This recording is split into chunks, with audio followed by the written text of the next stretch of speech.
Горещи ритми в студените дни. Днес огненото танго отбеляза своя международен празник. Въпреки че се танцува от повече от век и половина, танцът не само не остарява, но и непрекъснато трупа нови почитатели и популярност. Какво е общото между страстния танц и живота? Наживо включваме Денислав Борисов от един от столичните клубове по спортни танци. Добър вечер!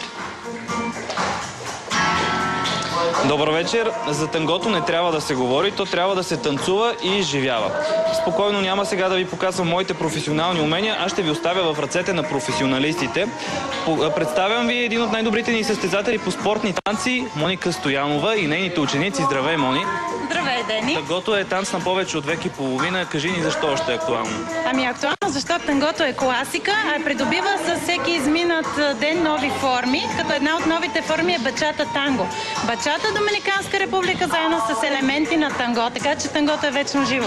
Нека предадем един бърз урок на нашите зрители.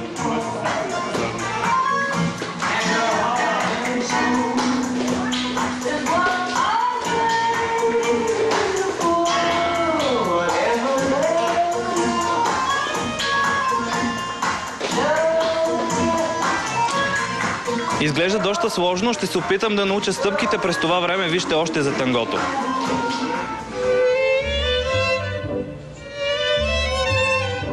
Преди 20 години Ал Пачино изтанцува това танго във филма "Усещане за жена" и накара всяка жена да мечтае за мъж, който да я води в живота, така както партньора води партньорката си в танца.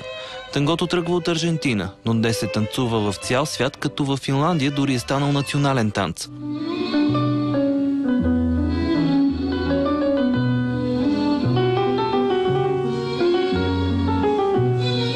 Един танц всъщност е умален модел на самия живот, защото голяма част от тангото е импровизация, казват танцорите. Мария и Петър много добре знаят това, защото тангото ги е направило двойка и в живота. В личен план това е танца, който промени живота ми, защото ме е запознал с бъдещия ми съпруг и освен това ме научи да бъда по-толерантна в общуването си с хората, да се отпускам повече и да вярвам в импровизацията и хубавата музика. Танго е танц на импровизация, която се случва при всяко едно танцуване. Няма два танца, които се повтарят. Наистина всичко зависи от разбирането между двамата, от комуникацията.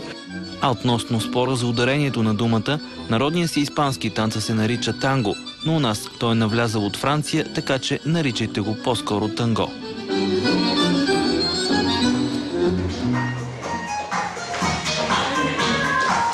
Ако сме успели да ви вдъхновим за един танц, ето още един съвет, който научих от професионалистите. Най-важна при тангото е прегръдката, а най-добре танца се получава между непознати.